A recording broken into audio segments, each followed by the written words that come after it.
Cette pilule va être lourde, mais nous devrions être capables d'affronter la réalité. J'avise la police, la gendarmerie, l'armée et les fonctionnaires en premier lieu, ainsi que ceux qui se sentent concernés par leurs conditions de vie. Votre attention s'il vous plaît, une fois cette pilule avalée, vous devriez être confrontés à de sérieux choix de vie. La France et donc la police, la gendarmerie, l'armée sont avant tout des sociétés privées.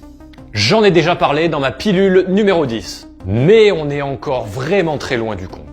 Ces sociétés privées sont enregistrées aux USA afin de pouvoir œuvrer sur les marchés financiers internationaux, avec l'argent du contribuable. Ces sociétés privées ont un numéro d'UNS qui s'utilise comme point de départ pour l'identité commerciale.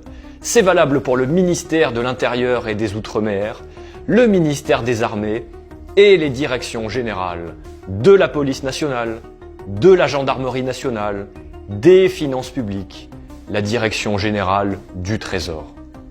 Elles ont également un numéro LEI, l'identifiant d'entité juridique, basé sur la norme ISO 17442.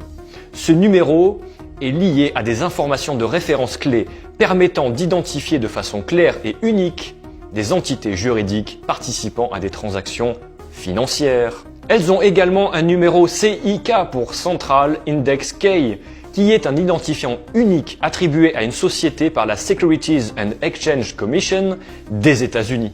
La mission de la SEC est de protéger les investisseurs, de gérer les marchés financiers afin de faciliter la formation de capital. Je crois que c'est clair. Alors, chers gardiens des peuples, tolérez-vous que l'argent public soit détourné et se retrouve sur les marchés financiers internationaux? Tolérez-vous que le peuple se fasse abuser de la sorte, vous y compris? Tolérez-vous de participer à cette criminalité qui mène à cette misère sociale? J'imagine que non, et pourtant ce n'est que la pointe de l'iceberg de cette gigantesque fraude mondiale dont je vous démontre l'existence. Où est-ce que je veux en venir? Vos métiers consistent avant tout à servir et protéger les intérêts privés des dirigeants de ces corporations, qui dépouillent les peuples par la voie légale. Vos contraventions, par exemple, ne sont en réalité que des offres de contrats commerciaux et des dettes illégales imposées par la ruse et la tromperie. De ce fait, vous participez à l'extorsion d'argent et de consentement du peuple au profit d'une caste dirigeante que vous servez et protégez. Pire encore si on considère le caractère strictement commercial de cette matrice. La police et la gendarmerie n'ont aucun intérêt à diminuer la criminalité puisqu'en tant que corporation privée, le crime est leur fonds de commerce. Que l'on en ait conscience ou pas, c'est ce que l'on pourrait appeler de la collaboration. Mais vous voilà sur la voie de la conscientisation avec à présent ce fameux choix. Devriez-vous servir et protéger des individus qui œuvrent contre les intérêts du peuple? Ou devriez-vous reconsidérer votre engagement auprès de ces corporations? Cette pilule devrait tourner dans tous les commissariats, unités de gendarmerie, casernes, et retourner la conscience de nos agents. Sur qui le peuple compte? Autant pour le servir, sa fonction première, que d'arrêter d'œuvrer contre lui, au profit d'autres.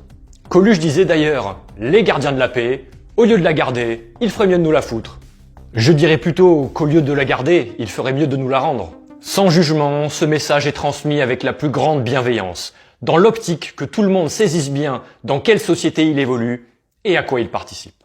Je ne suis pas ici que pour constater, mais également pour aider. Alors, à tous ceux qui se sentent concernés,